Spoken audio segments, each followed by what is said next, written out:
Changamoto hiyo imetolewa jijini Arusha na baadhi ya majaji wa mahakama za kikanda na kimataifa katika kikao cha kujadili masuala mbalimbali ya haki za binadamu kinachowashirikisha wadau wa sheria na watendaji wa mahakama hizo.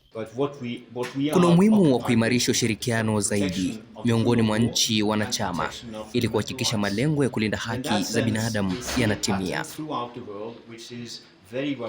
Aidha, wamesema vyombo vya dola vya ndani ya nchi hizo zikiwemo mahakama za ndani vikiweza kutekeleza majukumu yake kwa kuzingatia na kuheshimu haki za binadamu, malengo ya uwepo wa utawala wa sheria yatafikiwa na pia malalamiko yanayoelekezwa kwa viongozi wa serikali yatapungua.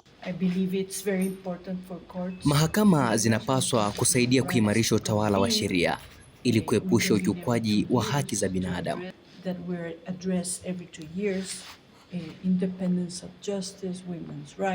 Kwa upande wake, Rais wa Mahakama ya Afrika ya Haki za Binadamu na Watu yenye makao yake makuu nchini Tanzania, Jaji Blasius Chikaya, amesema pamoja na mafanikio ya mahakama hiyo, ushirikiano zaidi unahitajika ili malengo yaliyowekwa likiwemo la kulinda haki za binadamu barani Afrika yaweze kufikiwa.